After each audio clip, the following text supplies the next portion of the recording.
Olá, boa noite.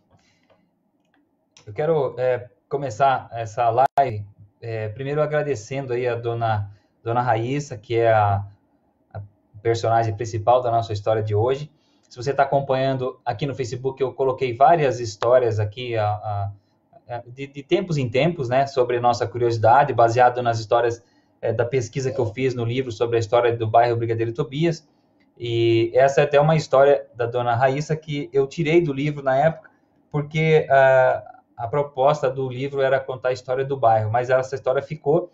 E nós já havíamos colocado a história da dona Raíssa no jornal de Brigadeiro, quando nós fazíamos o jornal do bairro. E nós vamos replicar aqui agora essa história, baseado nessa entrevista que eu fiz com ela, na época que nós fomos colocar então a história dela no jornal do bairro, aqui, né, no jornal de Brigadeiro Tobias. E quero também fazer um agradecimento aí e cumprimentar o seu filho, o Sérgio, o locutor. Um abraço para você, Sérgio, que é o filho da dona Raíssa.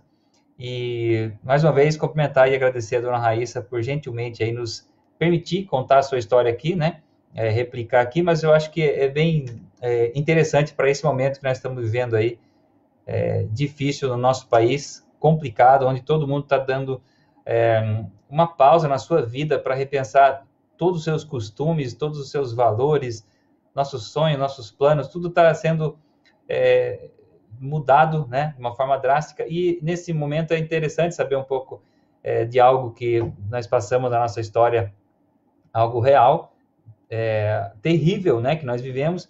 Então é por isso que eu queria colocar aí, fugir um pouco do assunto do coronavírus, a gente mudar um pouco e contar um pouco de história para você. Então é assim, ó, eu vou fazer uma leitura aqui e depois no final eu vou dar uma surpresa bem legal, que eu tenho certeza que você que está acompanhando aqui, você vai gostar muito sobre a história da dona Raíssa, tá bom? Você não vai estar vendo aqui, mas eu vou estar acompanhando aqui numa leitura para mim não me perder nessa história da dona Raíssa, tá bom? Então vamos lá. Moradora de Brigadeiro Tobias é sobrevivente do campo de concentração nazista. Hoje, aos 83 anos, depois de vivenciar os horrores e atrocidades praticados por Adolf Hitler e seu exército alemão, Raíssa conta com detalhes o que viveu até os 10 anos de idade, até que sua família foi deportada para o Brasil. Raíssa nasceu em 27 de fevereiro de 1937, na cidade de Jussukowa, na Rússia. Sua mãe chamava-se Ana e seu pai chamava-se Gregório. Tinha 3 irmãos, Jorge, Yuri e Ludmila. Em 1939, começou a ameaçar a Segunda Guerra Mundial e o pai de Raíssa foi convocado para a guerra e a sua mãe ficou sozinha com seus 4 filhos à espera do quinto, que mais tarde nasceu e deram o nome de Valentina. Então foram morar com os avós de Raíssa. Nesta época, as casas das famílias serviam de alojamento para os soldados russos. Cada casa era obrigada a receber 5 soldados. Um deles se apaixonou pela mãe de Raíssa. A guerra estava no início, em 1940. O pai de Raíssa não voltou. Então o soldado chamado Michel começou a cuidar de Ana e de seus filhos. Uma das primeiras cenas aterrorizantes que a pequena Raíssa presenciou foi a morte de sua avó. Um dia estavam todos na casa e de repente apareceram soldados alemães chutando, destruindo tudo e pegando tudo que podiam, e um soldado puxou o botão da camisa da avó de Raíssa e viu que aquele botão era de ouro. E era a única coisa que ela poderia levar para não ter uma chance, para ter uma chance de sobreviver. Ao descobrir isso, o soldado fuzilou a avó da Raíssa na frente de todos. Só restou então seguir a ordem dos soldados e foram todos obrigados a saírem de casa. O soldado também foi convocado para a guerra e eles perderam o contato. Os 2 irmãos de Raíssa morreram em bombardeios aéreos. A irmã Valentina morreu de fome. Ficaram somente Raíssa e Ludmila e a mãe. Emigraram para a antiga Iugoslávia, depois para a Romênia, e conforme os alemães chegavam, eles fugiam até que passaram num campo de concentração, pois estava havendo a deportação em massa de pessoas para a Alemanha para servir as indústrias de guerra de Hitler. Muitos morriam no caminho. No campo de concentração, Raíssa conta que viu muitos judeus serem mortos das formas mais cruéis que se possa imaginar, como no câmara de gás onde os corpos eram levados a crematórios que tinham capacidade de incinerar mais de 2.000 corpos por dia. Outros eram mortos a tiros em frente a valas comuns e assim que caíam, os tratores passavam jogando terras nos corpos. Muitos eram os mortos com pingos de aço na cabeça, entre outras barbaridades. As roupas eram tiradas e eram dadas aos prisioneiros. Passaram muita fome, comeram carne de cavalo, raízes de mato e até ratos para não morrer. Outra cena que Raíssa não esquece é a de uma mulher que corria na área ali próximo, né, ao bombardeio com seu filho no colo e foi atingida por um torpedo que imediatamente arrancou a sua cabeça. Ao cair, um homem pegou a criança e fugiu. Em 1944, elas foram para a Itália. Ali começou a trabalhar como cortadora de lenha, a mãe dela, né, numa padaria. O frio era tanto e havia neve por todo lado. A mãe arrumou um porão para escondê-las dos soldados alemães que, se encontrassem, poderiam violentá-las. Por algum tempo, elas ficaram escondidas naquele mesmo lugar, sem janela, banheiro e sem a menor condição humana de higiene. A mãe recebia como pagamento pelo seu trabalho um pedaço de pão molhado na água com açúcar, e ela não sabia se comia ou levava para as crianças.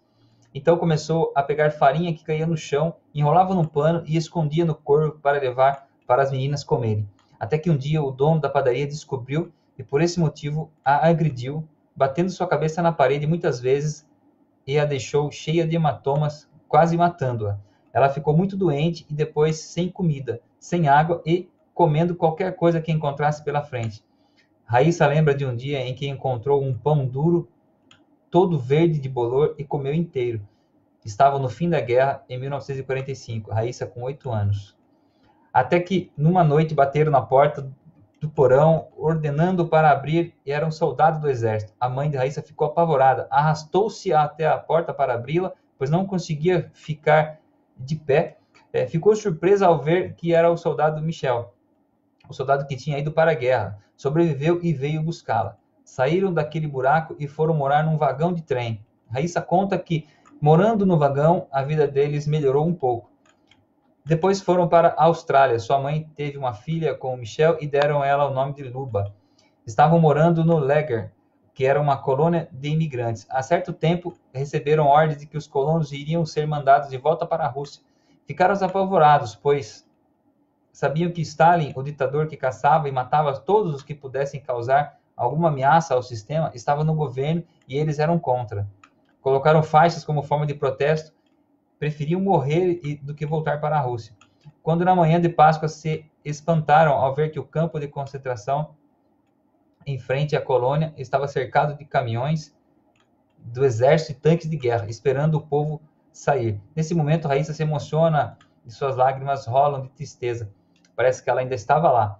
O povo saiu contando Cristo Vasquez, que é Cristo ressuscitou. E nesse momento o comandante gritou: é agora! Os tanques começaram a atacar em cima do povo. Todos começaram a correr, os soldados pegavam as pessoas e jogavam dentro dos caminhões. Os pais de Raíssa estavam no meio do povo e saíram correndo. Sua mãe ficou com Raíssa e Ludmila, e o pai ficou com Luba. Corriam desesperados, fugindo dos soldados no meio da multidão. Raíssa caiu numa vala e se perdeu de sua mãe. Quase foi pisoteada. Um homem a salvou, levando-a de volta para sua mãe, e todos foram para um bosque, onde ficaram escondidos por 3 dias. Um padre da colônia foi jogado dentro do caminhão e ele pulou de lá e caiu na ponta de uma lança e acabou morrendo agonizando. O general, vendo aquilo, teve um infarto fulminante. Foi então que resolveram parar de levá-los a forças, e iriam somente os que quisessem. Os que foram levados acabaram por ser mortos quando o vagão em que estavam sendo transportados foi dinamitado. Em 1947, Raíssa estava com 10 anos, quando sua mãe ficou muito doente. Teve que ser internada, pois estava com problemas mentais, devido a tanto horror que vivera no campo de concentração. Ela e as irmãs ficaram aos cuidados do pai Michel. Depois de algum tempo, sua mãe ficou curada e voltou para casa. Em 1948, Brasil e Colômbia estavam aceitando os imigrantes e resolveram então ir embora do país. As pessoas se organizaram em filas para ir ao destino desejado em um navio. Michel entrou na fila da Colômbia, ao lado da fila dos que viriam para o Brasil de navio. nesta fila estava o amigo de Michel, e um dos dois começaram a conversar e Michel acabou mudando de fila. Vieram então para o Brasil. Foram 15 dias de viagem, Raíssa ficou encantada com as belezas do mar, viu cardumes de peixes, baleias e tubarões.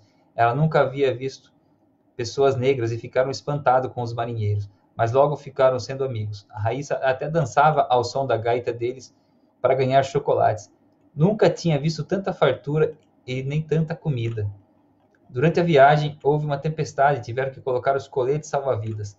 As âncoras do navio foram baixadas e todos ficaram rezando até a tempestade passar. O dia seguinte estava lindo e ensolarado, quando de repente começou um tumulto com os marinheiros. Estavam próximos a um iceberg. Por sorte, conseguiram desviar. Todos queriam ver aquela montanha de gelo. No meio desse tumulto, Raíssa acabou ficando presa num buraco, onde eram colocadas as boias. Quase caiu no mar, mas acabou sendo salva pelo pai Michel. Chegaram ao Brasil e desembarcaram no Rio de Janeiro, nas Ilhas das Flores, lugar mais lindo que Raíssa já viu.